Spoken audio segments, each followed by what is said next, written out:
In addition to recording this for people who can't make the call today, a practical Pesach review, I'm also broadcasting on Facebook Live. If you could just choose one or the other and not be on both, that would be best. I would recommend Zoom because that's interactive. If you could please mute your phone. Of course, if you have a question, if you're on a computer, you can what's called raise your hand. There's a button on the bottom of your screen that should say something like ask a question or raise your hand. You click that, and then I'll know that you're waiting. If you're on the phone, that's fine, not to worry. I'll pause at various intervals to see if there are any questions. We won't cover everything today. Don't worry. There'll still be a lot of questions that people will have, and you feel free to be in touch with me through the usual channels. Well, the unusual channels, since we can't meet each other in person at this time. I always give a little bit of an introduction just to set the frame. And I printed up my notes from last year. Last year, I posed the question at the beginning, what happens if we're the She'eino Daily Show and we have no questions? I think everybody has questions this year. We have many questions about what is going on, what will be, a lot of uncertainty. We have a lot of questions about how we're going to be able to prepare for Pesach. I want to reassure you, everyone will be able to prepare for Pesach. It's not as complicated as you think. Sometimes there are layers and layers of complexity added to things. It might be a little more of a challenge for some than for others, but your community is here. And I make the same statement again and again. The shul didn't close. We just went virtual. I'm still here. The shul is still here. The membership is still here.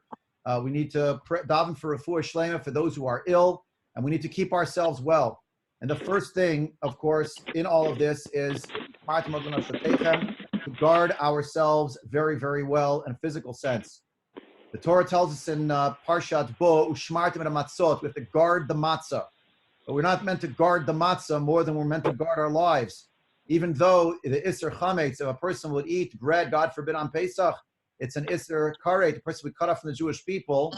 We know well that there were circumstances in Jewish history, lo aleinu, and it is not our circumstance this year at all, where people had no choice to eat chametz, and they got very nervous, and the rabbis had to tell them, listen, the mitzvah of v'nishmartem me'od lenafshotechem, guard your life, your spirit very well, supersedes even the mitzvahs of Pesach. And I want to put that in context because we're not up to that.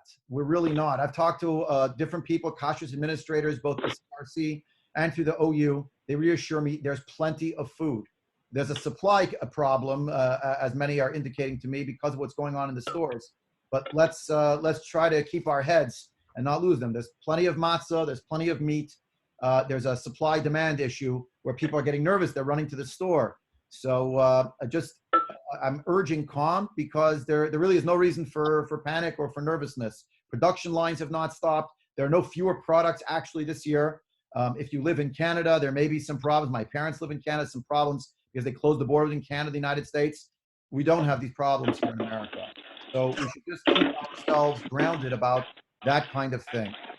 The first thing I always talk about practically is the pre-Rosh Chodesh checklist about placing orders for matzah and wine. That's obviously out the window this year. I don't know if those services exist, but I will ask you to prepare yourself for Pesach. Number one on the list is to look out for others. Look out for others in terms of giving money to different organizations, or Torah included, goes to the Rabbi's Fund. You can donate online. Ma'ot chitim means food for people for Pesach. Provisions for those who may not have, and that can be extremely helpful for people, obviously. And at a time when we're trying to augment our tzedakah, giving, as I mentioned last night, utshuva, utfila, utzdaka, mavin ro'ah gzeira, this is a particular special mitzvah with regard to Pesach. Someone would ask you, the rabbi started practical about getting it for Pesach. You're talking about tzedakah? Absolutely. Think of others first, and God willing, each of us will have our needs taken care of as well. Rabbi, can you remind if everyone could please mute their phone? I was asked, everyone could please mute their phone. I'm getting requests. Asking everyone, please mute your phone. You can press, I think should be like *6 if you don't have an actual mute button on your phone. It'll be very, very helpful. And that way we'll be able to continue. If there's any background noise, it prevents everyone from hearing. So just mute the phone. Thank you so much. It's going to be harder this year to get the Pesach guides. There is a stack of them in the shul, but we tried to figure out how we're going to have a system where people are going to keep stopping in and out, in and out. It's not advisable. Probably, hopefully, everyone has a cell phone or a computer or both. If you go to the App Store for Apple and the Android, the Google Store, you'll be able to download an app called CRC Kosher. It's updated for 2020. There's one from OU Kosher. These are absolutely invaluable. You have most of your questions about products answered just by looking in one of those apps. And hi. What's the rabbi angle? Pardon me? Sorry, that's on the question. Okay, let me just finish the sentence and I'll take questions after this section. There are two applications. They're online on the app stores, OU Kosher and CRC, OU Passover and CRC Kosher, which is a general one, special section for Passover, for Pesach 2020. And those are exactly the same guides as you find on the paper guides if you haven't procured a paper one. Also online, there's crcweb.org. Just Google CRC WEB, and it'll come up on Google or whatever. There's a Pesach section. The OU has one also called oupassover.org, I believe it's called. It has a search engine. Literally, you could type in the name of the product and it'll start looking for it by category, and it'll bring you up all of the different products that may be related to your circumstance that you're looking for. So that's as far as apps and products. And of course, if you you don't find it in the guide, of course, get in touch with me. And I have obviously lines in to various kasha agencies to try to help you to get the answers you need about various products. Many people have asked me already about what we're going to do. Many people actually, well, since last night at the board meeting, the virtual board meeting, it's like a tip to the scale. What are we going to do about the authorization form for selling chametz? So I've been in consultation with Rabbi Reese about this, the Av Beit in Chicago Rabbinical Council. And what we're going to do this year is unique to this year. It is not ideal, but we're not dealing with ideal circumstances. And I want to frame, I'll tell you what we're doing. We're doing online, to be an online Mechirat Chametz, basically. You're going to get a link. You're going to go onto it. You're going to write down your name. You're going to type in your name, rather. You're going to click various authorizations. Click, click, click. And you're at the end going to type your name again. That's basically what's going to happen with your address and your phone number.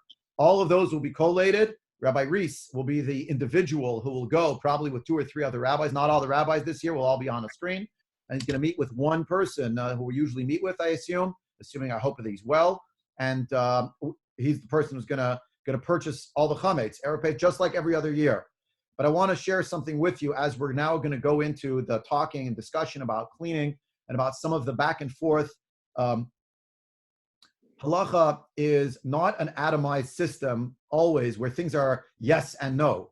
Oftentimes there's a range. There's better, there's worse. There's what's called a situation of shat hadchak, which means either an emergency situation, or maybe that's making too much of it. It could be called a contingency situation. It doesn't mean all bets are off, but it does mean that in the hands of a reputable posek, a person who is well-schooled and well-versed in Jewish tradition, and as a sine qua non, not only as a bright person, a smart person, a knowledgeable person, but as a sine qua non, has a Masorah, means they were tutored by someone who came before them. That they actually came, the herald of someone, not someone who knows how to read books and tease out technical answers, but someone who has a broader picture and a broader scope as an individual who has gained a reputation over time. There's no council that elected them. It's just an acceptance of their approach by many, many people who are themselves, in most cases, people who have reached out to them, and thereby they've gained a certain prominence, let's say. I'll give you just the example. I'm giving this introduction because I think it's important to know as we're going to go through these things. There may be some differences this year, and those differences don't mean all bets are off, and suddenly people can say, well, we'll just eat chametz, chas v'shalom, or, well, I'm going to eat or something, chas v'shalom. There are times, the most dire of circumstances, where Rabbanim, during the Shoah, Lahavdol, is not the Shoah. We should be very careful about drawing such parallels. We are, all of us, I think, at this time, on our own homes, the comfort of our own homes. There's no one persecuting us. We can get all the products that we need. There's going to be, again, some challenges in getting there. But, you know, there were times during the Shoah, they made a heterim. You have to eat chametz to stay alive. So they made a special prayer. People need to mute, please. Can you pause? Everyone mute their phone. I'm going to mute everyone if you don't mind, just to make sure that we'll be able to continue the conversation. I've taken the liberty of muting everyone. If you have a question, you should be able to raise your hand or unmute your phone to ask that question. Let me just finish this. I'm sorry, it's a long-winded introduction, but I need to set the stage because everything flows from this. There were times in history where people had to eat chametz. This is not one of those times. There were times in history when they said we have no food. People have to eat kitniot, Ashkenazim. according to the poskim that I'm looking to for guidance, especially Marana Rav Ries, this is not that time. We are very far away from that time. And we should recognize that. And we have to try and see what we can do to prepare ourselves, to prepare our houses, and to be able then to enjoy some aspect of Pesach, even though we're going to be doing so under much challenged circumstances this year. Mechirat Chametz will be done electronically this year. It's not ideal. It's really not ideal. There's meant to be a transaction in person, but various poskim, Rabbi Rees among them, feel that the risk of having every single person having to meet with the rabbi is either going to infect the rabbi, or worse, the rabbi is going to have a pen or whatever it is, a handkerchief is going to infect every other person. We can't take that chance this year. We're going to do it electronically. That's Aleph. Bet. The burning of the chametz, we're still working out how to do it. People should not, repeat, should not make fires in their backyard or in their driveway. It is absolutely not safe. We're still working out how we're going to do it, whether it's going to be like a drive-through. You're going to drive up, open the door of your car, step out with your chametz, throw it in, and everyone's going to have to line up in their cars to do it that way, or whether we'll have some other solution. We're still working it out. There will be, that's one of the solutions we're looking at, but we will not be burning chametz on our own properties. That is absolutely not safe. I've said my piece already about products. Again, download either of those apps. They have a trove of information. And now going into the cleaning section, before I go into cleaning, say one last thing about kashrut agencies. Kashrut agencies are also rendering judgment calls.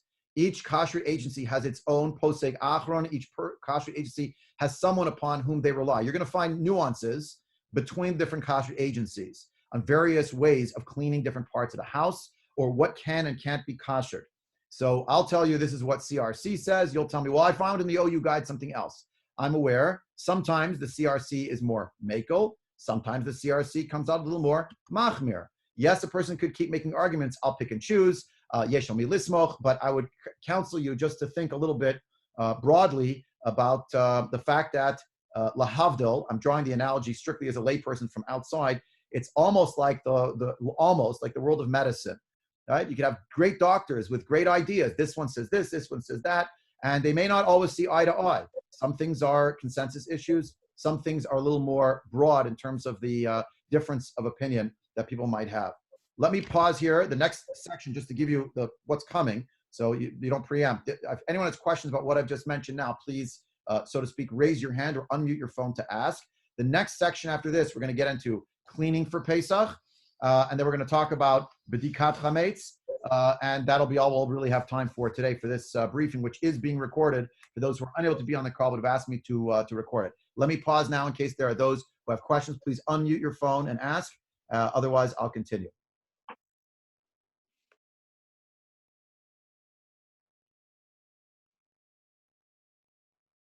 Okay, so let's get underway with cleaning.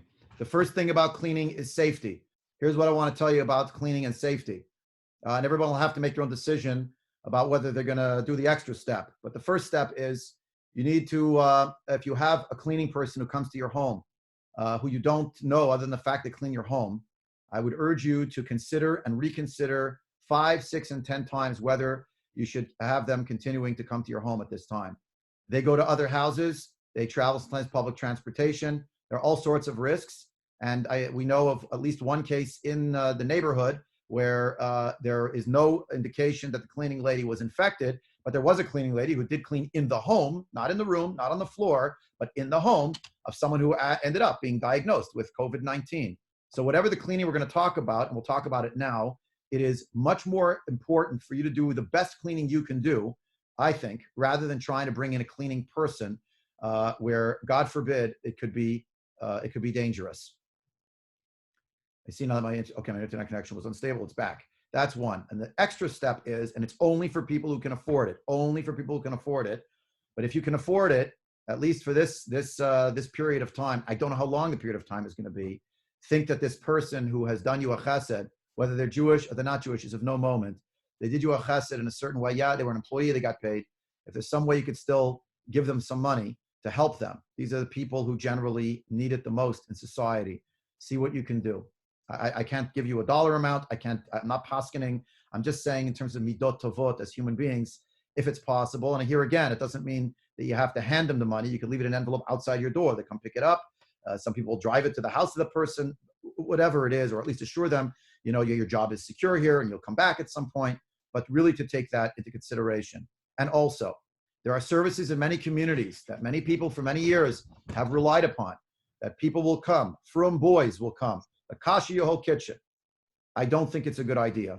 But based on the people that I've spoken to, not rabbis here, but infectious disease doctors, they did not think this was a good idea. This conversation I had most recently yesterday.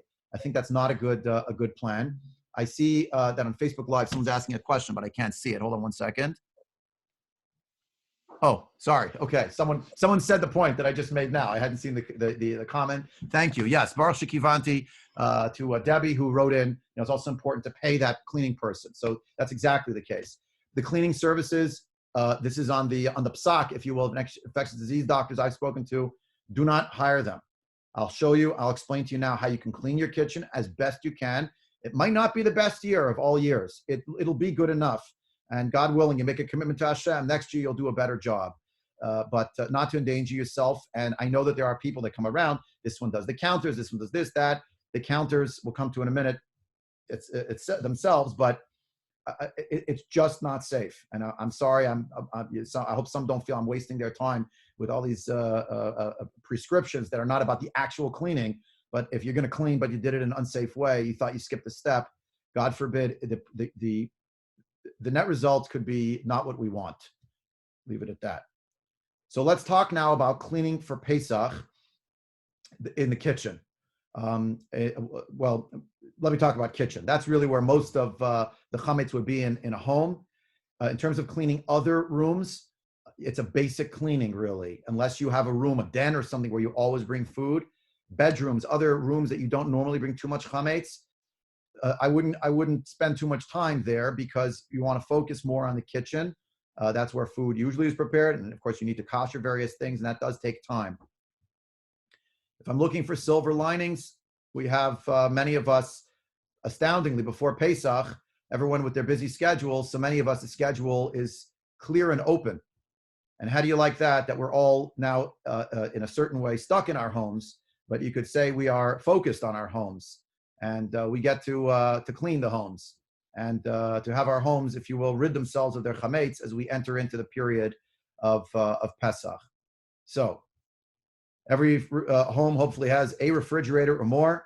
The koshering involves cleaning the shelves, cleaning the compartments, and underneath, sometimes where there's a vent on the ground, on the bottom of the refrigerator, there's sometimes a vent that's removable. It just requires a vacuum to go inside there.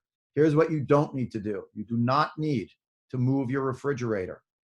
If there are Cheerios or foodstuffs that are back there, that's going to be, for this year, certainly, and probably for all years, truth to tell, in the bittul chametz, the declaration of nullification of chametz, because number one, it's likely a trace amount, if anything. It's not a bagel. It's going to be a Cheerio. It's going to be some crumbs that accumulated, number one.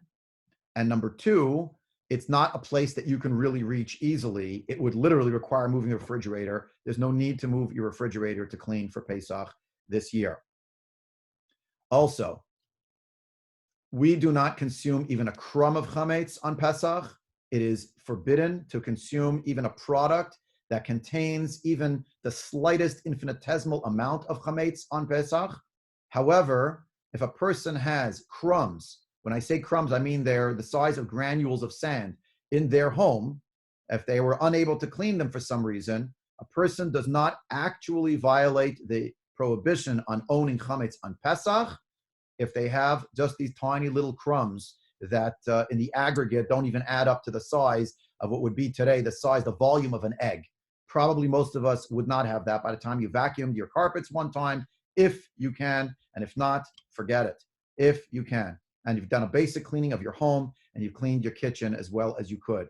So just to realize these things and to sort of take the weight off that there's enough stress that each of us, I think, are feeling, and we have, that comes to the refrigerator, clean the shelves, the compartments, and the underneath. As far as covering the shelves, many people have such a minhag.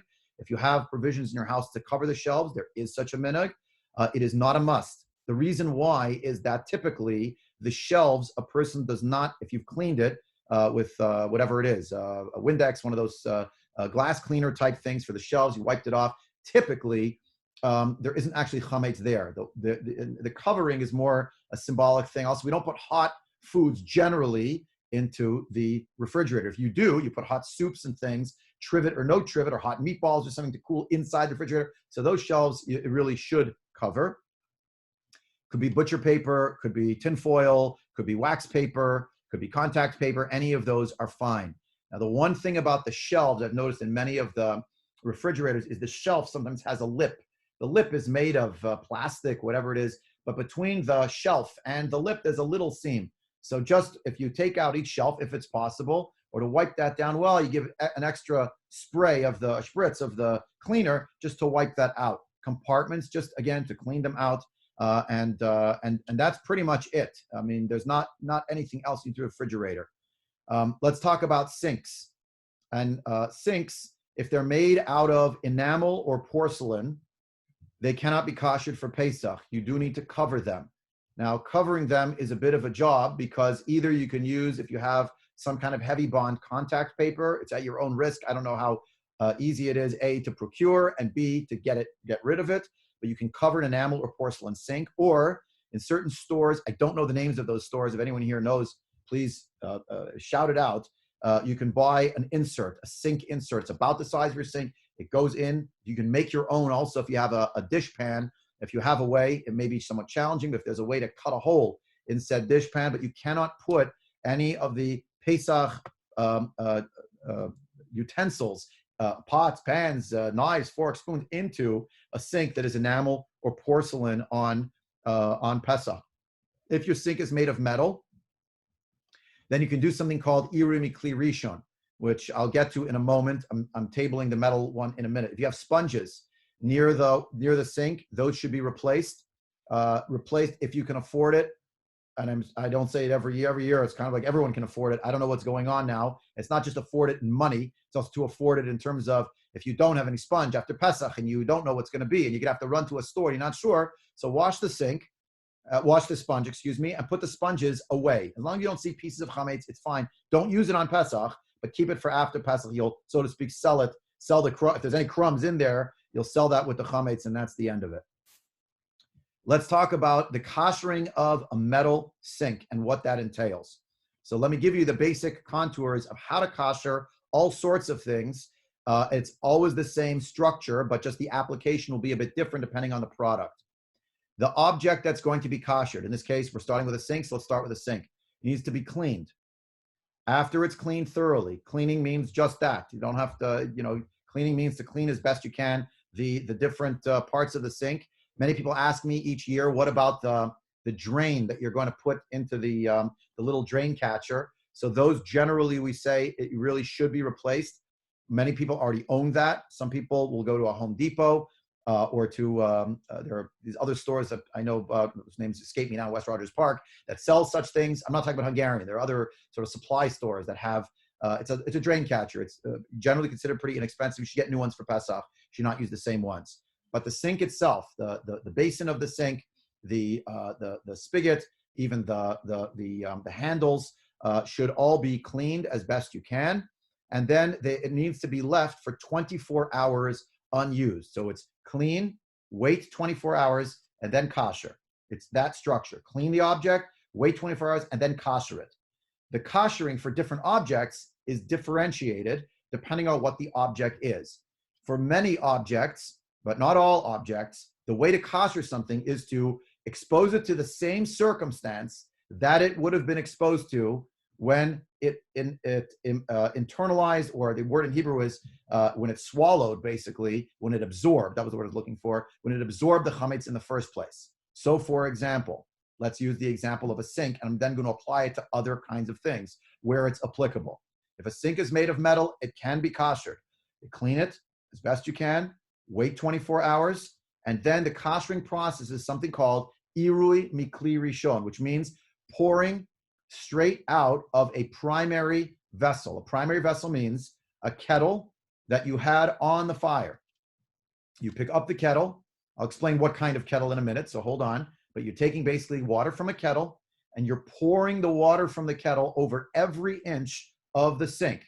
It's messy. You need towels on the floor. You need towels on the sides of the sink. You need to pour it on the rim of the sink around. That's going to get onto the countertop. You need to pour it on every inch of the basin. Most people do not have a kettle that's large enough. So you have to do it. This is a process. You have to fill up the kettle, boil the water in the kettle, do the koshering every inch, the spigot, the spout, every piece of it. Now people ask me each year, well, what about the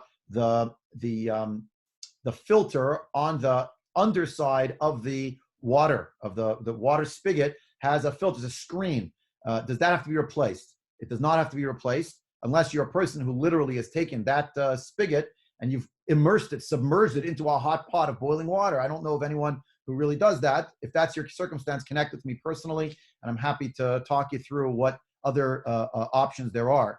But generally, you do not have to replace the filter inside the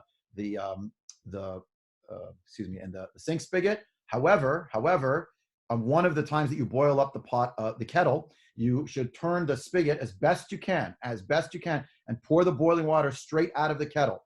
Now, I want to underscore, again, this will take time. It's not just the 24 hours of waiting. It takes time to actually pour on every inch. It is an arduous process. And if you want to find a silver lining, many of us, unfortunately, we're stuck in our homes. We have a lot of time on our hands. So this can be done as a real sense that every inch that I'm pouring this water on, I'm serving Hashem, I'm cleaning for Pesach, I'm getting ready. So take your time. Safety, safety, safety, safety. I say this every year. It's not new to this year, but we're talking about boiling water, and sometimes the haste that people have, or they get a little too comfortable, chalila v'chas, it can be dangerous, but it's very, very doable with this method, with the water, with the kettle. Now, what kind of kettle do you use?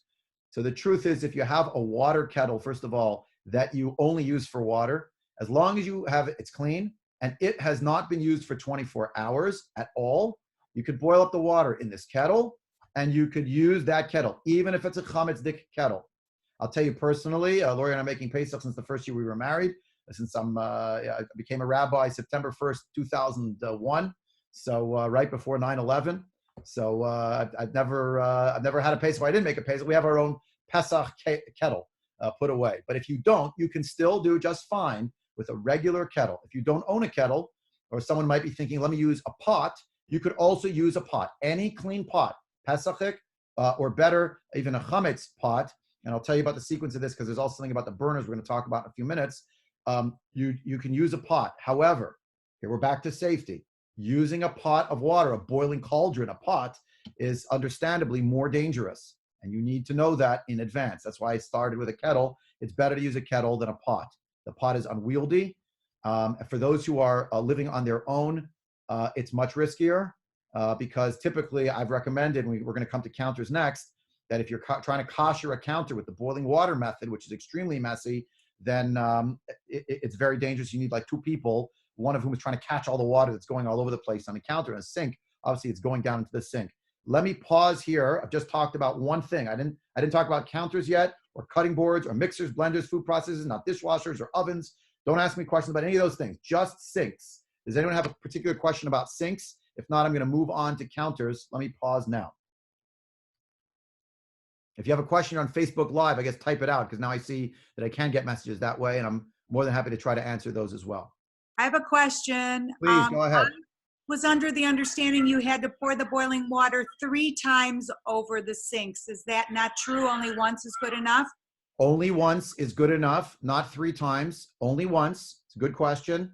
And let me say also that when I want to underscore, it's very important people know this. This is the point people get confused. It's called Irui Mikli Rishon, means I'm pouring it directly from a vessel that was the vessel that was on the fire.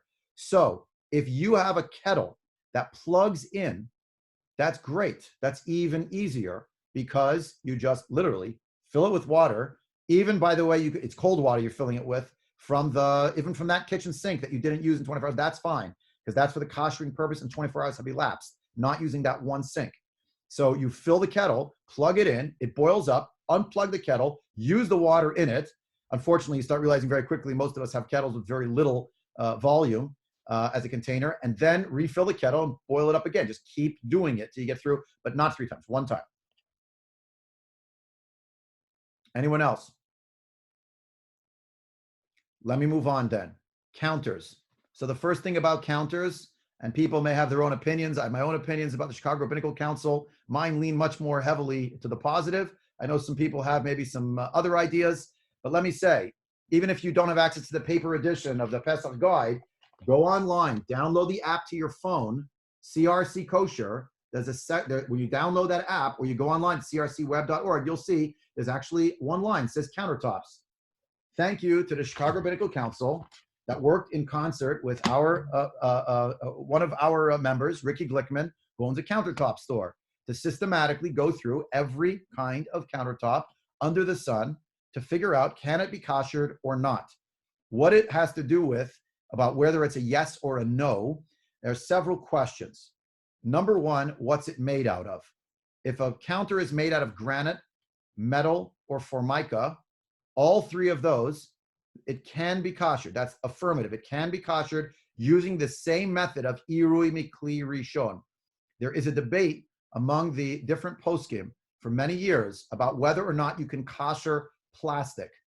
Maran Rav Gedayah of Schwartz, Hashem should give him refuah shalema. He poskins that one can, in the affirmative, poskin plastic under most circumstances. Not all, but most. One of those circumstances is if you have a formica, which say it's a plastic-based a countertop. So that is important to know.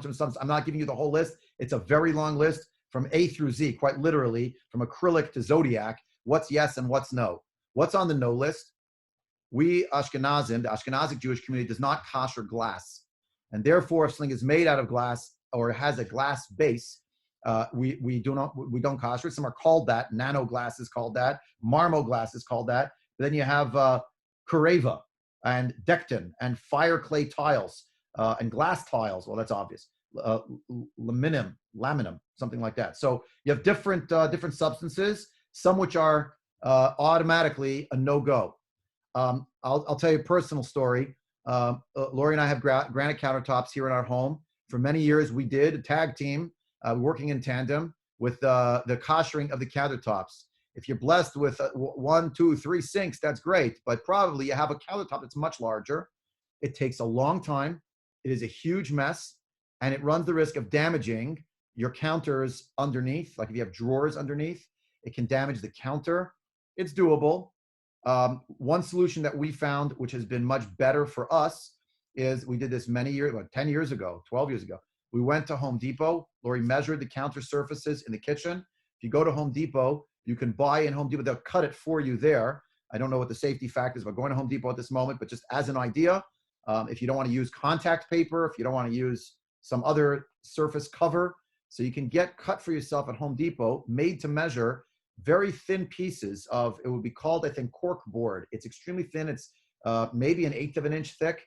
It has a white cover, and if you flip it over, it looks like it's cork board. It's very thin, and we keep that like in our garage in storage, because the person has to have storage for this, and we just cover the counters. And so the covering of the counters now is not a big rigmarole of cleaning the count. We clean the counters, but we don't have to wait the 24 hours. No one's touching the counters. Now we're going through every inch, which, by the by, if you think using a kettle for a sink takes a long time, for the counters, it's interminable. And therefore, we started using pots, which is dangerous. So we're boiling 5 pots on the stove, and I'm going inch by inch. You have to go very slowly. You don't want to splash, etc. So if it's possible to cover the counters, it's certainly better. Let's talk about steam. For want of time, I'm just going to cut to the quick. You cannot use the steamers for Pesach. You should not be hiring a service. I mentioned before, don't use the steamers. We don't have time now to get into the back and the forth about why, but basically there is a very, very narrow way that maybe a person could kosher it. It's extremely painstaking. Personally, I went to sit with Rabbi David Cohen in the CRC, Rabbi Yaakov Eisenbach, 2 of the kosher administrators there. We sat with thermometers, umpteen different steamers, and they were really not convinced that this works. We literally were in the lab together at the CRC doing it. I was the advocate telling them, let's find a way. But they showed me that it's not really the case. Now, you can think logically why this is challenging. Most of us, if we are koshering our counter, it's because we might have put something hot down on it, and that hot item might have splashed soup, whatever it is, pasta, a piece of pasta fell out of a pot, something like that. But steam, I mean, it's not it's not as likely the steam, was what got in. It's the subject, the object itself, liquid or solid, that went onto a wet object, that went onto the counter, that caused something to be absorbed within it. If you have counters in your home, some people have a counter in their home that is a counter that literally they have never used the entire year. So don't worry about it. Some people have a counter, they keep magazines on the counter. They have a counter, they don't put food on it. They live a certain way. It's a counter that's not necessarily even right on their, off their kitchen. If you know 100% you never put food down, you're not going to on Pesach, so put a little piece of paper to remind yourself not to use it on Pesach, but you don't have to start going crazy koshering it or finding particular covers for it. Just a signal, I'm not going to use it. That's as far as counters. I've covered just now the substance of counters. Again, you can find that list at CRC Kosher in that app. It's in the Google store. It's in the iPhone App Store. You can find it online at crcweb.org, or you can look at OU Passover. I don't know what the OU's list is of countertops, but this seems to me to be a pretty comprehensive list here. Again, thanks to the CRC working with Ricky Glickman, figuring out the different types of counters. Let me pause here. All I've talked about so far: refrigerators, sinks, and counters. We haven't covered any other object in the kitchen. But does anyone have questions about any of these three objects now? Okay. So, excuse me, with a thick piece of plastic, like a visqueen covering for Perfect. a counter, also Perfect. suffice? Yes. If you can get it, perfect. You can do that. That's wonderful. The point is, you're not using it during the rest of the year. You didn't use it for chametz, and you're laying it out. Yeah, absolutely. Okay. Other things that are in the kitchen, smaller objects, before I get back to larger pieces. Cutting boards should be replaced. I put cutting boards right after counters for the following reason. Even if you have a counter that could be kosher, if there are seams, let's say this happens a lot with formica. If the formica has two pieces and the pieces have a seam between them, the minhag is, even if you're koshering the counter, put some kind of a piece of masking tape or whatever you have just over that, because that's a crack. So cutting boards typically have crevices in them, cut into them, so we replace them. You'll ask me, what if it's a stone cutting board? So a stone cutting board, from a halachic vantage point, also, you should just get rid of it, even if there aren't actual lines you can see, or any other stuff, glass, any of those things. Why? In halacha, there's a particular significance to the pressure of a knife. It's called in the Shulchan Aruch duchka de sakina, the pressure brought about by pushing a knife down.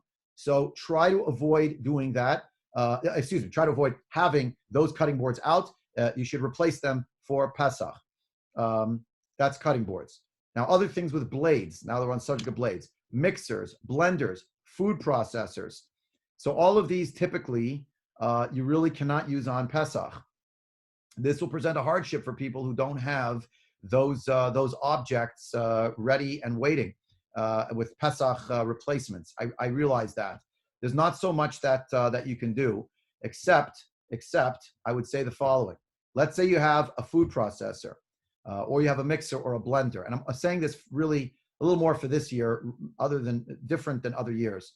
If you still have access to Amazon, I don't know what they're up to with deliveries. I understand it's still going fine. But if you can order replacement blades and bowls, and those can come new, those blades, of course, if they're metal, which they are, would need to be toiveled in a kelim mikvah. I'm going to come back to kelim mikvah soon. There have been a lot of questions about that. Bowls are plastic typically.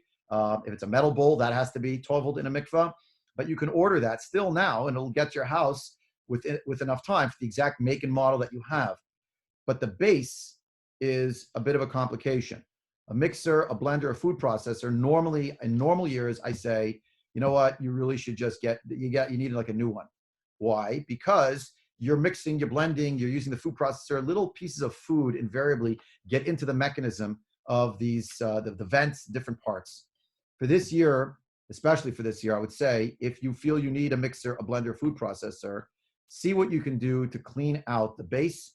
In the case of the mixer, the blender, or any of those three, to clean them out as well as you can. It really literally means you don't have to take out with a screwdriver to open the back or something, but you do need to vacuum out the vents, and then literally with a toothpick tool every seam that is connected to the base of each of these devices. If you have particular questions you're welcome to reach out to me, call me, email me, send me a picture or whatnot.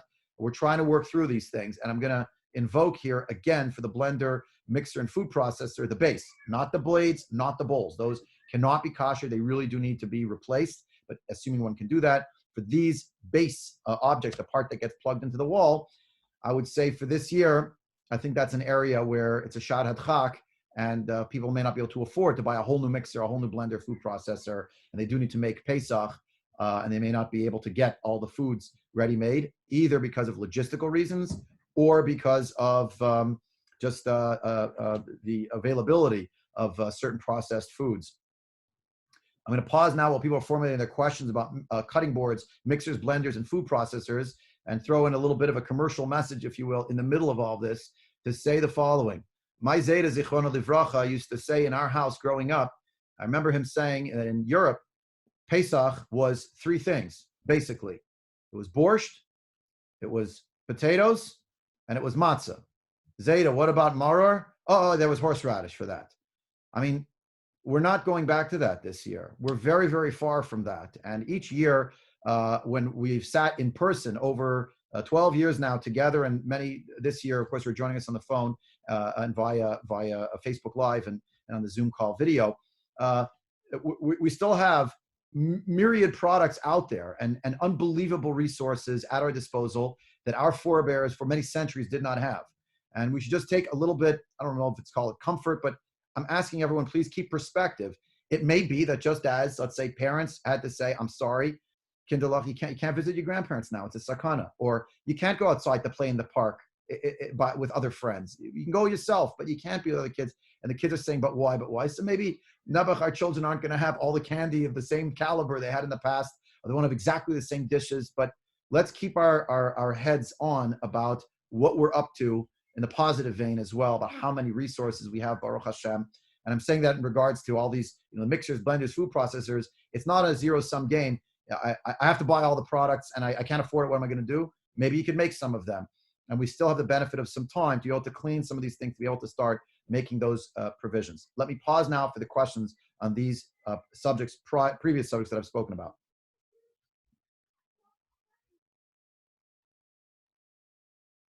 Whoever just texted on Facebook Live, thank you. You're welcome. If anyone has questions, I guess that means people can still hear what I'm doing.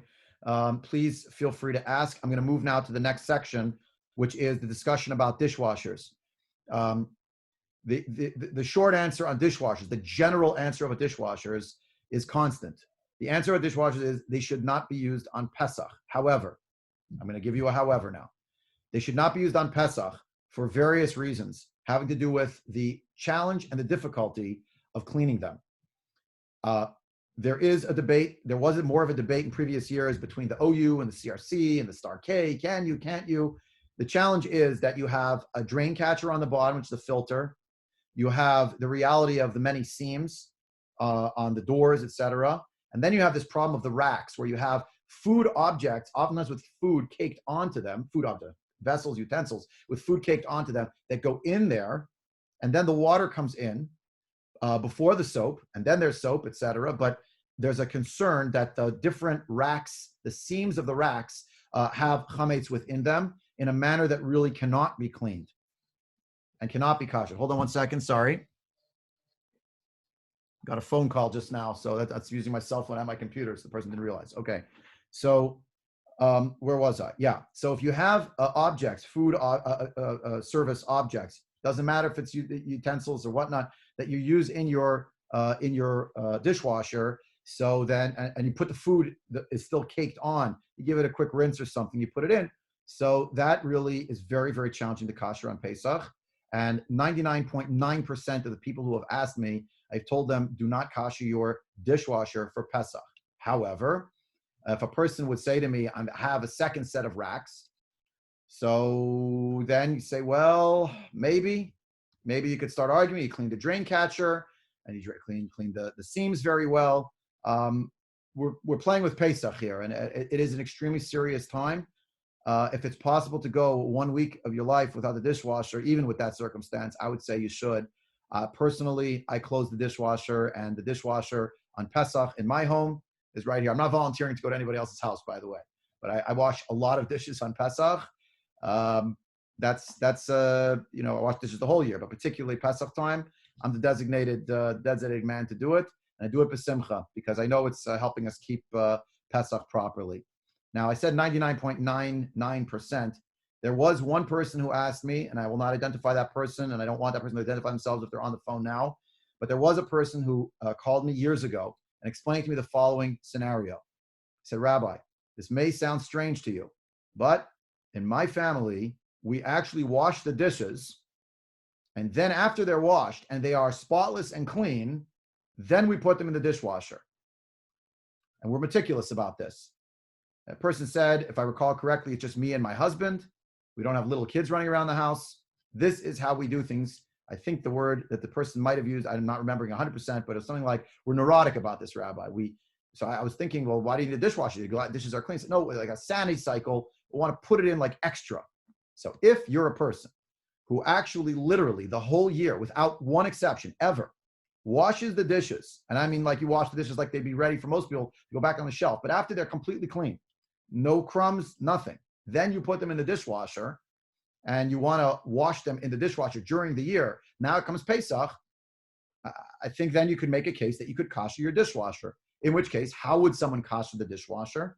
You would clean it, wait 24 hours without using it, and then kosher it.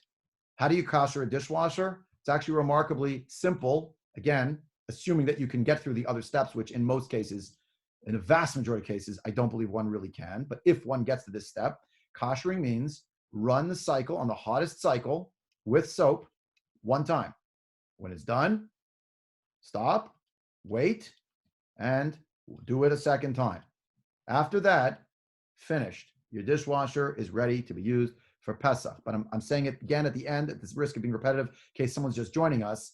There is almost no one who I know. There's only one person in the world pretty much who I know, because that's the only shot I ever got where this was actually the case, where the dishes are washed every time before they go in the whole year, without exception, where there's no chance anyone contaminated or put anything chametzik in there, and the clean dishes are being washed in the dishwasher that never was used for anything that any chametz particle got into. In that very remote case, okay, then it's possible to clean the filter and the drain catcher inside to get in there and the seams, and then one could kosher. I would say for the vast majority of people, I mean the vast majority, it's not really realistic and really should not be done. I don't know what the CRC even writes. I think they just said don't. If you want to read the OU, theirs changed over the years. If you go back to previous years, I'm a collector. I have the previous ones. They say here, Hagala boiling in water of dishwashers. Koshering of dishwashers is a complicated process. It should only be done in consultation with the halachic authority. The CRC was much less equivocal on the matter in terms of its permissibility. Okay, let me pause here. That was in terms of dishwashers.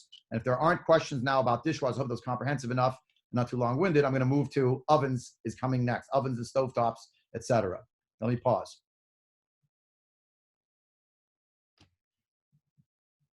Okay, I'm not getting any comments. I'm not getting any questions. So let me move on to the next thing. If someone who's on a video who's watching this could just give me a thumbs up, just so I know that you're still listening and I'm still coming through. Okay, thank you very much. Thank you to all who just raised thumbs. Okay, so let's move on. Let's talk about ovens. So there are different kinds of ovens, obviously. A microwave oven versus a conventional oven versus a barbecue. Different kinds of ovens. Let's start talking first about a conventional oven. There are several types of conventional ovens right now on the market. One type of oven rather, is a self-cleaning oven. The other is non-self-cleaning. There's the basic two types. If you have a self-cleaning oven, technically speaking, from a halachic vantage point, it is not too hard to kosher it. All you need to do is make sure that it looks clean inside. You do not need a caustic oven cleaner. You don't even have to wait the 24 hours for an oven that it has a self-cleaning feature. All you need to do is turn on the self-cleaning feature. Why? Because I told you before that koshering is different depending on what the object is. There are two ways that this can happen. One is under a general rubric called, as it is absorbed, so it will be emitted. Kibolo kach polto. In English, literally that translates as it's swallowed, so will it expectorate, so will it spit out. The other way is what's called libun kal. Libun kal means, or libun gamur actually, excuse me. Libun gamur is a higher level of kashrut, which basically burns out any chametz that's left. It's a higher heat. It vastly exceeds the heat you would use even for cooking. And a self-cleaning oven can do that. So if you have that feature, it's pretty simple. However, I tell the same story every year. In 2002, I was living in a one-bedroom apartment with Lori, and many of the families were going away for Pesach. We one of the families very generously said, why don't you prepare Pesach in our kitchen? You'll self-clean the oven, and you're the rabbi. We trust you. You'll kosher our kitchen for Pesach, and you'll cook there. 2002, I was in these people's home. It was a beautiful home, and I pressed the self-cleaning feature, and I didn't know why. I started smelling burning. And I still remember, and I'm sure over time, my memory has changed it somewhat to make it maybe more embellished than it actually happened. But to my recollection, not only was there an actual fire in the cavity of this oven, but when I pressed the button to turn it off on the electric panel, my finger went almost like in. It was hot, and I pulled my finger back. It like depressed the button, almost like it had melted part of the panel.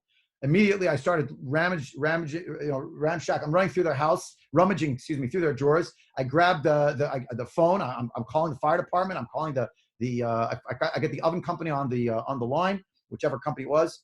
They say to me, well, you can't self-clean that oven. I said, it has a self-clean feature. What are you talking about? I said, well, if you've never done it before, why did you do it now? I said, it's a new house. They said, oh, it's a self-cleaning feature, but sometimes this happens. It falls apart. I said, well, it almost made a fire and burned in those people's house. This is ridiculous. I'm cautioning you because I've heard other stories since then. This happened to me. Since then, we moved into, let's say, now I live in Chicago, so we've tried self-clean other ovens. Sometimes it works. Sometimes it's not going well. So that's not something you should be leaving for the end or for close to Pesach. And if you have a concern, then I'll give you the other method now to pretend, so to speak, that your kitchen, your oven is not a self-cleaning oven. If you know that your self-cleaning oven works, great. If you're not sure, why don't you now, today, tomorrow, call the company and find out the answer. Does this model's self-cleaning feature work? And first they'll say, of course it does. They say, wait a minute, I bought it 12 years ago, 15 years ago, I never used it. Are you sure that this model, there weren't any factory recalls, any problem with the self-cleaning feature? Safety first for this purpose. The racks, by the way, for the oven do need to be left in the oven when you're doing the self-cleaning, if you're doing the self-cleaning method. But I urge you to consider very carefully the safety of using the self-clean feature. But it is overall much easier because you don't need to wait 24 hours. The self-cleaning feature, which takes however long it takes, 3 hours, 4 hours, you literally, it's a fire and forget. You press the button and you wait till it's done. Except if, God forbid, you're like me and you were in a situation where, God forbid, it starts a fire and then I don't know what happens after that. Chalila v'chas. That's the last thing anybody needs. So check with the company. If you usually self-clean your oven, so great. So you already know the answers. So it's not a problem to do it now before Pesach as you've done it before. I'm going to get to the putting in of racks when I talk about stovetops. I skipped that on purpose. So hold on. Cleaning a conventional non-self-cleaning oven requires the following. It requires, for our purposes, what's called a libun kal. Libun kal means that one is going to heat it up to its highest heat. It is not going to be the heat of self-cleaning. It's lower, but it's the highest heat that this oven can get to. In preparation for doing this, here are the steps again, to state the obvious. One has to clean the inside cavity and the racks of the oven well. The cleaning of the cavity and the racks requires a caustic cleaner, Easy Off or some such thing, whatever the brands are out there. I don't even know today.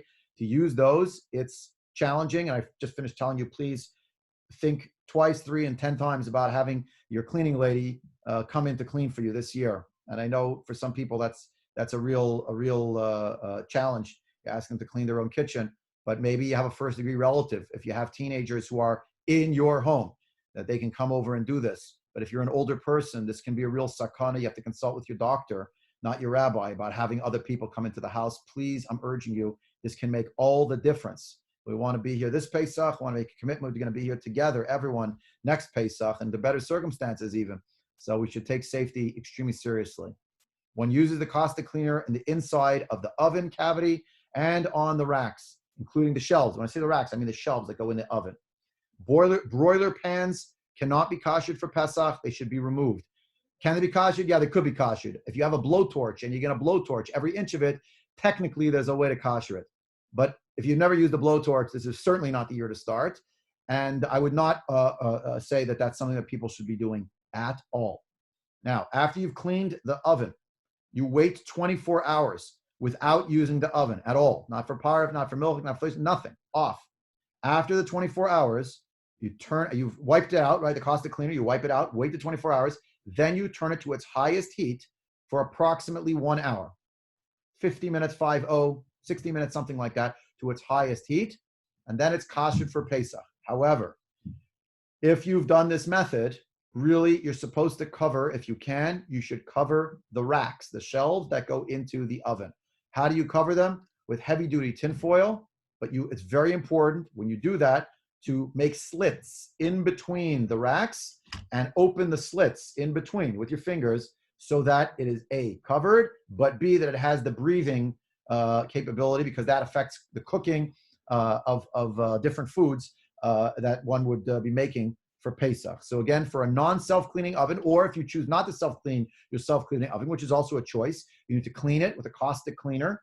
You need to wait 24 hours, and then you need to kosher it by turning it to its highest heat for an hour. Along these lines, though, and this can be a bit of a challenge also, when one uses a caustic cleaner, obviously that has its own safety considerations, but there's also something else. Sometimes people have stains inside their oven. Before the 24 hours starts, those stains need to be cleaned. Now, they need to be cleaned as follows. They need to be cleaned until they're no longer raised stains, which means when you're cleaning it, after you've cleaned it and dried it, when you run your finger along the point of the stain, with your eyes closed, let's say, you're not going to feel anything raised off of the stain. As long as that's happening, you're golden. You can then do this thing with raising it to the highest heat, and sometimes you'll still have a discoloration or a stain on the floor or the walls of the oven. That's totally fine. In a self-cleaning oven, since I didn't address the question before, I'm sorry, I forgot. If you have those raised stains, the self-cleaning oven is literally burning those stains to make them completely ashes. You'll say to me, Rabbi, scientifically, I turn my oven to 500 or whatever it goes to, 550 for an hour. You think those crumbs I can eat? You're right, of course not. However, it's considered to be something that you still need to rid yourself of if it's a non-self-cleaning oven, again, as best you can. Broiler pans, I mentioned, cannot be used. Let me talk about barbecues. It's really hard to kosher barbecues. It's not impossible. There was a family in the community. They're no longer living in Chicago. They asked me how to kosher the barbecue. I explained it to them, but afterward they called me. They were remorseful that they tried to do it because it didn't go well. Here's what you basically need to do with a barbecue. The challenge with a barbecue is that the food goes directly onto the racks. So if you have the same racks, the way to kosher the barbecue is to clean out the barbecue very, very well, and then to have a bag of charcoal briquettes and to lay out the charcoal briquettes in lines over the entire surface of the racks, so that every inch is covered basically. Then on top of that, to basically put a pile of charcoal, and then to close it and turn it to its highest heat. Again, going in this stepwise fashion. At first you've cleaned it, and then you've done this. For this, it's not clear that you have to wait the 24 hours.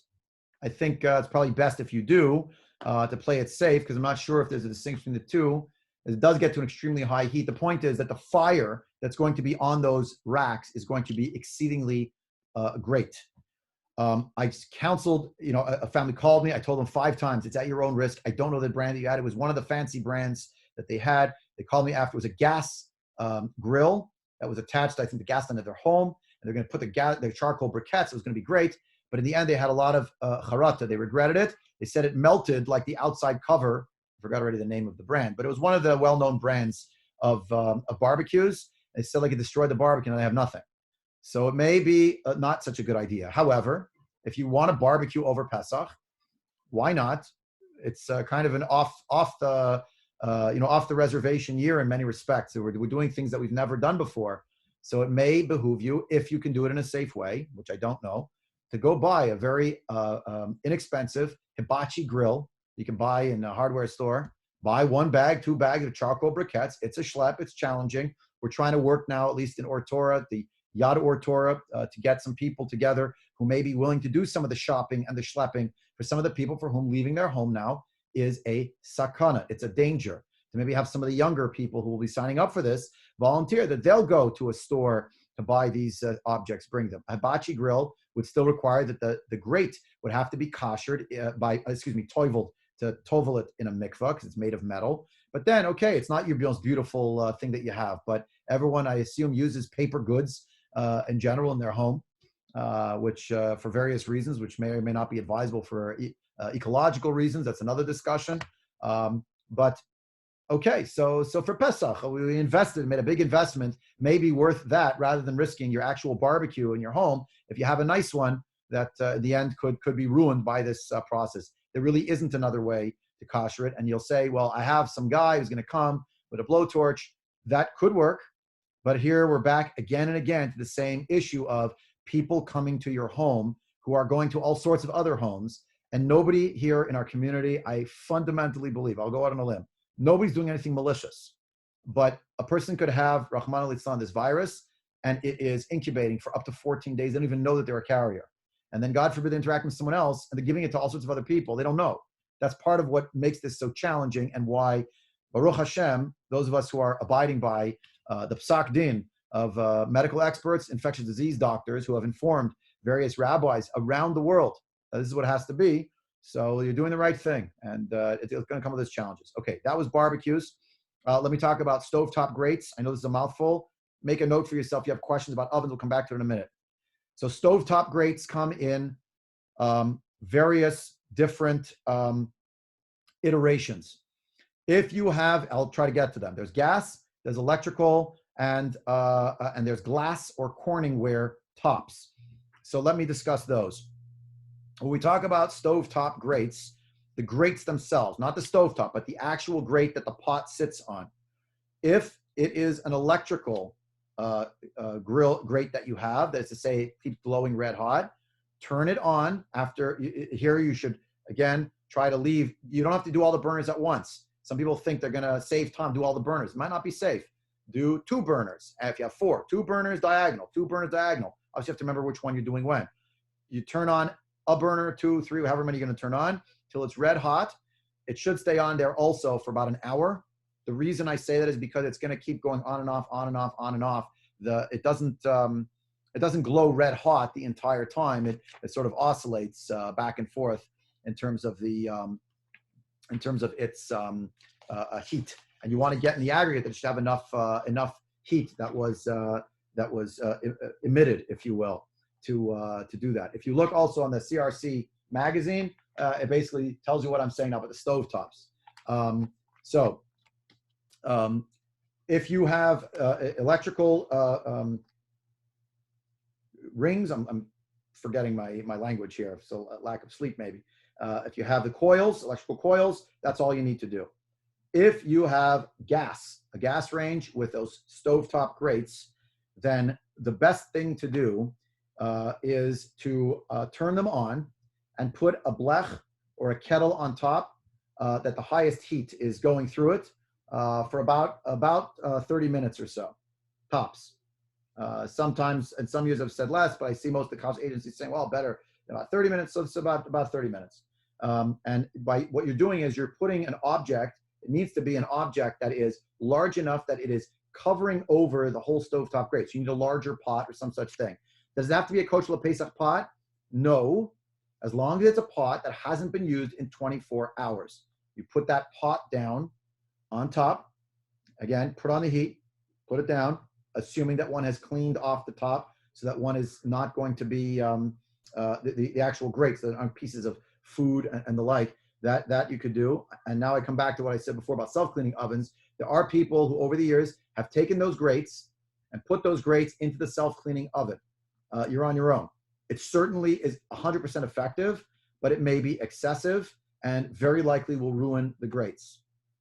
In some families, I will tell you, people who make Pesach regularly, here again, instead of the rigmarole of doing this, they have another solution. They say, I'm investing for now, for the next, God willing, however many years, I'm going to get new grates for Pesach. How do you do it? Find the model of your stovetop, for the stovetop grates, call the company, and they'll ship it to you. You don't have to kosher those in a mikveh. They don't have to be toiveled because you don't put food items directly on it. You put the pots on top. You order that, it'll come. Take off your grates, put on your new grates, and the old grates go wherever they go, where you is putting your chametz things away for Pesach, and that's the end of it.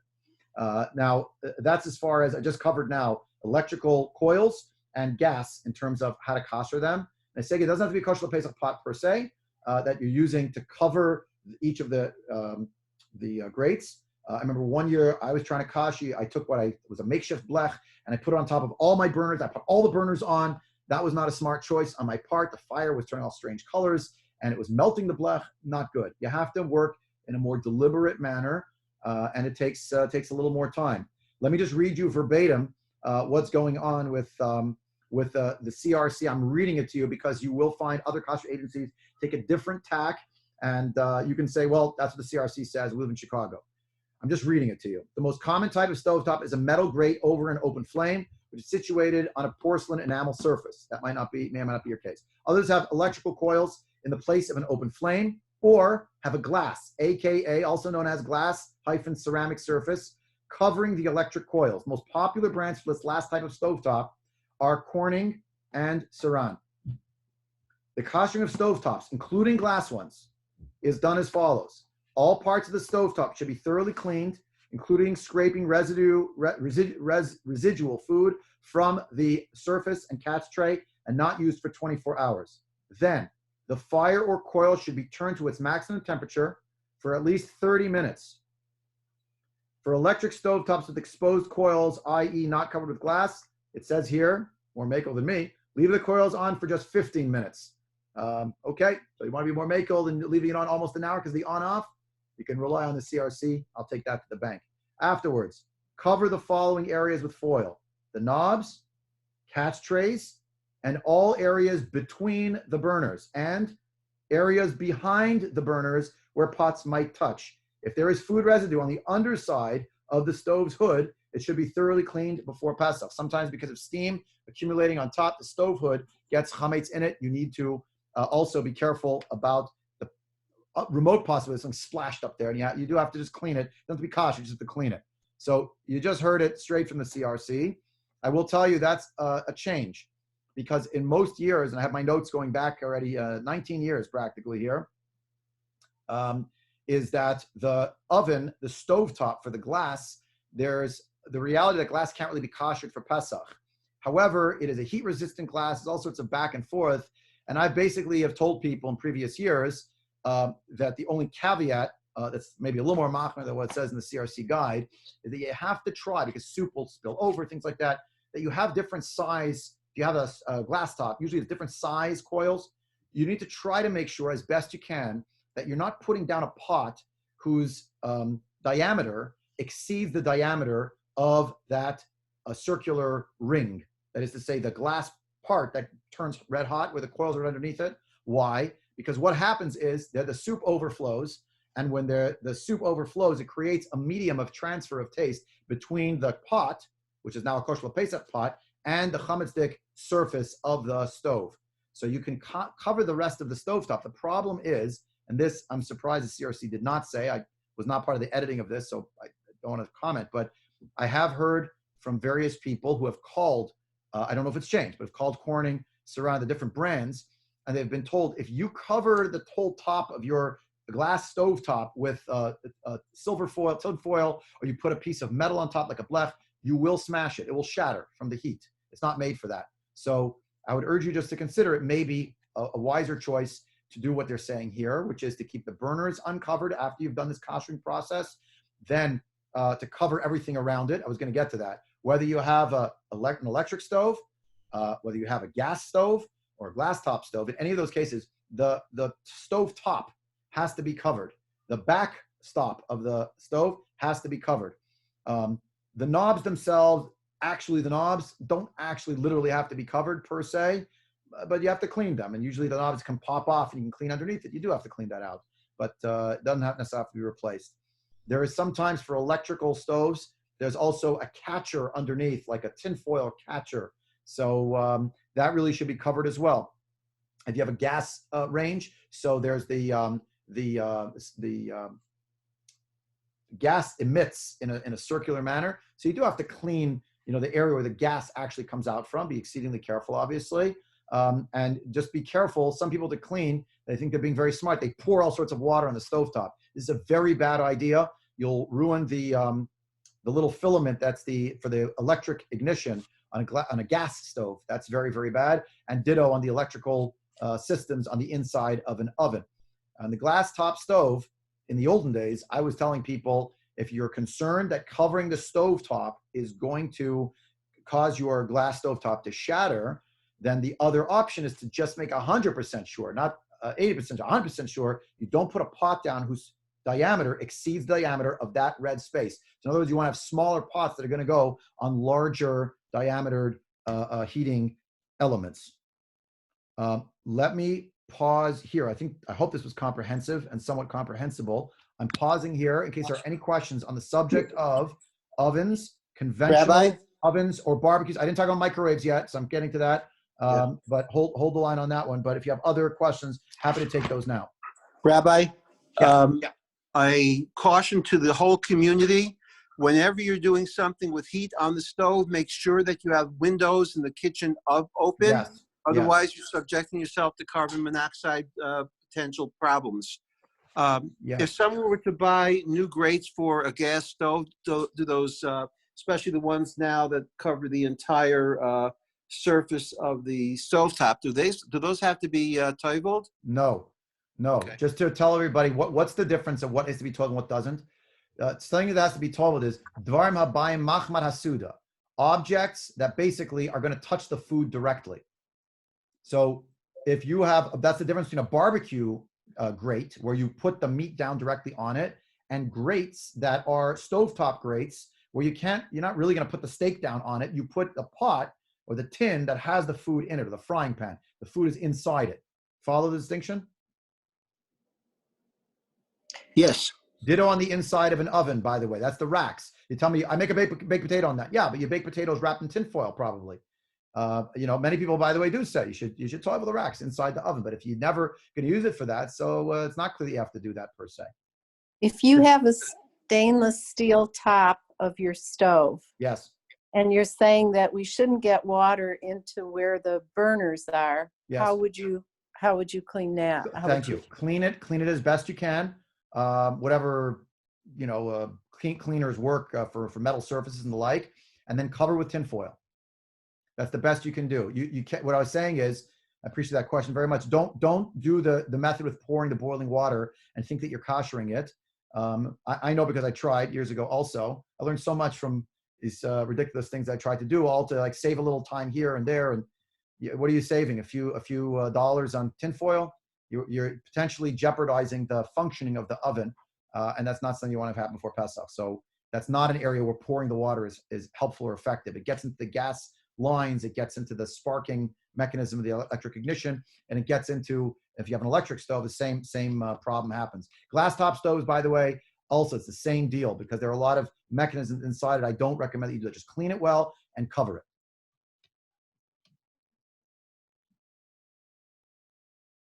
Okay, if there aren't other questions about what I've talked about until now. Hey, Rabbi. Yeah. What about the oven doors? Those don't always clean so well in the self-clean. Do you have to take them out? The door, the actual door that opens and closes of the oven? Yeah. No. It's a good question. If the door is closed, obviously it's closed during the self-clean cycle, done. However, and thank you, I should have mentioned this as a basic. The door of the oven, when you open the door, any oven, you open the door of the oven, you need to make sure that you've cleaned the rim all the way around very, very well. And then the base, when you open the door, usually there's like a base, you can see it inside. It's not inaccessible with a vacuum to vacuum if there are crumbs in there, but then also to try as best you can to clean it. Take your time. It's not a 5-minute job, obviously. You might have to take a toothpick to go into the seam of the door where the seal is made. Obviously, don't puncture it, but you might have to do that. But you don't have to replace the door. If there are stains, again, if those stains on the door, the window of the door or something, there's a window often in the oven, so you don't have to remove or replace that door. Just try to make sure if the stains are there, they're not raised stains. They're just a discoloration. Rabbi. Yeah. My experience on a self-cleaning oven on the window on the inside after self-cleaning, a razor blade works beautifully. To get off whatever's left, you're saying? Yeah. Okay. There you have it. There you have it. After the self-cleaning, by the way, like just to clarify what Francie's mentioning also, the self-cleaning is not the same thing as turning your oven to its highest heat. It's much, much more. It's literally considering it. That's why, and by the way, for those who have warm relationships with people from Chabad, which I number myself very proudly among them. Chabad, the Alter Rebbe, Zechuto Yagen Aleinu, in his Shulchan Aruch, the first Lubavitcher Rebbe, Paskins for Chabad Hasidim, that one cannot kasher their oven by turning it to its highest heat. The only thing you can do is to bring it to Libun Gamor. What's Libun Gamor? A blowtorch. That's why when people say, oh, Chabad came to my house, they kasher the kitchen. It came with a blowtorch. So how come in the modern Orthodox community and the Yeshivish community and most of the Hasidic community don't do it? Because we don't paskin like the Shulchan Aruch Harav, also known as the Balatanya, also known as Rabbi Shneur Zalman of Liad. It's the same person. He paskin for Chabad Chazim they're doing. That's why when Chabad comes to kasher a place, they do by their standard, which is, by the way, the gold standard. It's the super duper standard. But most of us are not adept at using a blowtorch, and for most of us, the lion's share, it's really not necessary to use for your oven. I'm saying, if you have a self-cleaning cycle, that's the equivalent of a blowtorch. Therefore, if you have crumbs left over after, you use a blade to scratch them off. Great, it's ashes now. It's nothing. It's zero. They're not considered chametzik anymore. I didn't talk about microwaves. I want to talk about that for a couple of minutes. Are there other questions about this? Okay, microwaves. Microwaves can be kashered for Pesach, but not the glass dish that's inside, and not the covers you use for the food. Those do have to be replaced. Some people will just take out the glass cover and do just the glass plate, and this won't use it. Ceramic plate, that cannot be kashered. However, the microwave can be kashered for Pesach. It's doable. Even though the microwave itself doesn't have heat in the same way, there is a method to do it, but not if the interior is porcelain on the inside, porcelain enamel. That does not work. If the inside of your microwave is stainless steel or plastic, it can be kashered. What you need to do, though, here, it's a kind of a painstaking job again. You're going to need to clean it very well. That includes with a toothpick. And depending where your microwave is located, it could be really exceedingly annoying to try to do. If it's higher up or something, there's a vent. There's usually more than one, vent on the top, vent on the back, or the sides, or all of the above, with a toothpick to make sure there's not one little bit left in any of those. There's a lot of holes there. So you have to inspect it visually, you have to clean it out, then clean the whole interior, including the seams on the door. The door is usually open on a microwave oven laterally. Clean the seam very well. Look at it, clean it. And like we said before, clean, wait 24 hours, and the koshering process of the microwave is as follows. You need to create steam in there to recreate the exact same parameters that would happen if you were doing cooking. You should take some kind of a styrofoam cup. Don't take a regular piece of glass. Don't take something that could smash or could melt. Obviously not metal, but I'm saying even plastic. If it's not microwave safe, it'll be a very bad idea. I recommend styrofoam cup if you can get one. You put water in that cup almost to the top. Turn it on, the microwave onto its highest heat, and you basically need to leave it in there until the walls of the microwave oven feel warm and that are steamed up. This could take quite a while. Now, adding to this is there's only one part of the microwave cavity now that has not been kosher for Pesach, and that is the spot underneath where the cup was sitting. So then you need to, after the water cools, very, very important. I know this sounds like obvious, but people are in a rush. They don't remember. Let the water cool. Then after it's cooled, or there might not be water left, mostly evaporated, fill the water up again, move the cup over to anywhere other than the spot where the cup had been sitting, and put it to its highest heat again until it reaches that high heat, and you can get to the koshering the microwave in that way. The CRC Paskins, I'm reading it to you. For convection microwave ovens, the same koshering process as a conventional oven should be followed, not a microwave oven. And you have to pay particular attention to cleaning out the chamber and the fan assembly at the top. There's a vent and a fan. Now, why am I mentioning that now, and I didn't say it before? Very often people have a dual. It's a microwave oven and a convection oven. So that has to be treated as a convection oven, which is koshered in the same way that a conventional, normal, non-self-cleaning oven would be koshered, as I referenced before. A toaster oven cannot be koshered for Pesach. Now, you could go out and buy a new toaster and have it be your new toaster for Pesach. You could do that. You're not toasting bread in there, but you want to make matzah pizza in there? You don't want to use your oven? Fine. The racks in a toaster are just like the racks in a barbecue. The piece of toast or matzah, whatever it's going to goes directly on the rack. The racks have to be kosher. You bring the racks to the mikveh and you toivel it. Why didn't you have to toivel the whole toaster? Because the food is not touching the rest of the toaster. That's a cavity.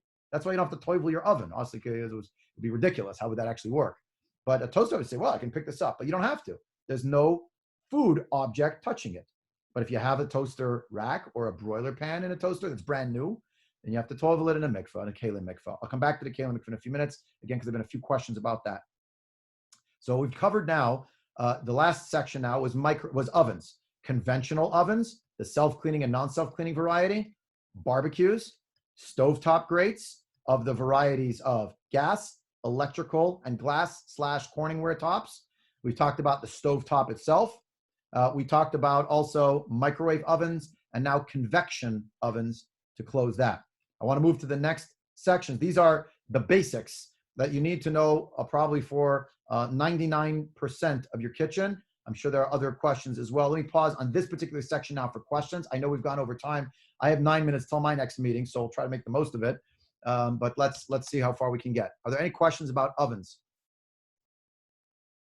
or stovetops or barbecues, any of these things? Okay, not getting much response, so I guess people are mulling it over. Again, feel free to reach out to me via WhatsApp, text, call, whatever is easiest for you. I'm here for you to try to help in terms of preparing for Pesach. Okay, so those are the basics for the kitchen. Garbage cans in your kitchen do not need to be replaced. Our outdoor garbage cans do not need to be replaced. They do need to be cleaned. And how do you clean it? It's not very difficult. You just wipe it down. Most of our garbage pails are probably metal or plastic. You just wipe it down.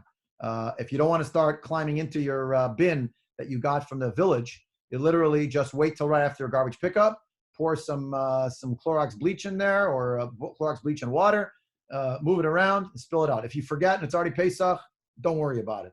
That's not, by the time it gets there, things are decomposed. They're not really outside of your house, I'm saying. It's not really anything. The garbage pail altogether in your house is your property. The garbage pail outside of your house is actually not your property. And I'll say it now, I'm going to repeat it when we get closer to Pesach. But people ask, well, garbage day is, like say on some blocks, is not going to be Wednesday, Erev Pesach. I'm going to have garbage. So what am I supposed to do? I have chametz on my property. You're not allowed to have chametz on your property, Pesach.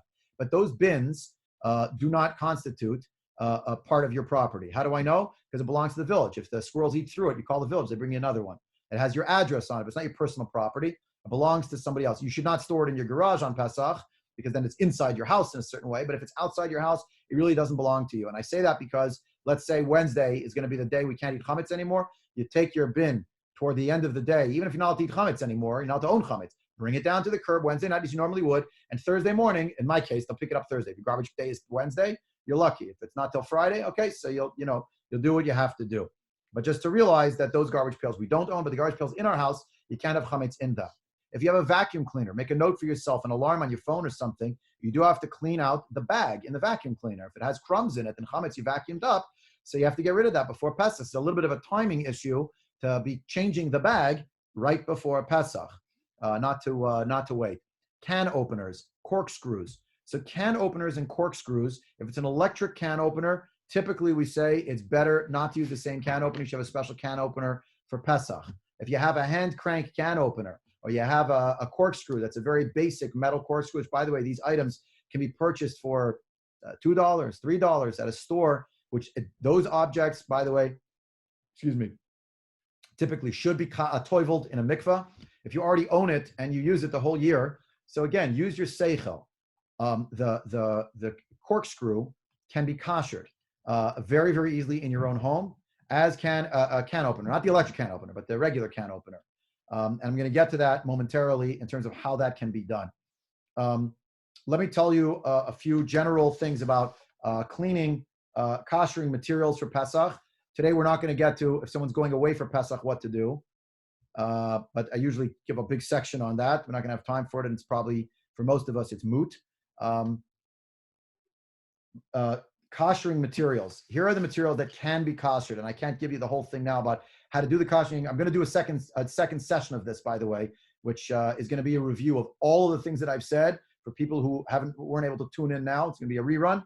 or maybe I haven't watched the video actually, will be better, but I have to do a second session of follow-up for other questions that will come up, because I'm going to, instead of answering the questions piecemeal, do a second briefing and just like push out, here are all the answers that you need, and probably be more helpful. And in that one, I'll tell you about how to kosher things if you need to do koshering in your house. But generally, materials that can be koshered, as long as they don't have crevices and cracks within them, include the following items: wood, stone, metal, and plastic. Not included on the list is glass. Sfardim have a different approach about glass. This is a chiluk between the Mechaber and the Ramah. In Ashkenazi communities, we don't kosher glass. However, everybody knows there's this thing about crystal. Glass that is only used for cold chametz, not that you use for bouillon or for hot chocolate or coffee with milk, but just crystal. Let's say you wanted to kosher that for Pesach. There is a method of koshering for Pesach. Again, that's the next session, which will be in not too long a time. If the schedule ad hoc for the weekend, basically this weekend, they're going to do it maybe Sunday or something, so people can just tune in and get the information that they need. So again, wood, stone, metal, and plastic can all be koshered. We don't kosher usually like you have a spatula or something. We say that's like a 89-cent item. We're not going to do that. But sometimes there are objects that are bigger and more complicated. You say like, I really need to kosher this. I can't afford to start buying up a whole new kitchen, especially with the time factor and with the cost factor and the logistical factor. So I'm going to work with you on that. And crystal, there is a way to kosher. Again, it's a process, but it's doable. Things that can never be koshered. China cannot be koshered. Earthenware cannot be koshered. Different things that are used for hot chametz, we do not kosher for Pesach either. So we don't kosher glass or corningware, Corel, or Pyrex, typically for Pesach. Okay, so I've given you a huge mouthful, I know, in a very short span of time. Let me just close by talking about the Tfilat Kelim mikvah. There is concern because we know things and we don't know things. I would urge you, if you are going to the Kelim mikvah, here's how you do it.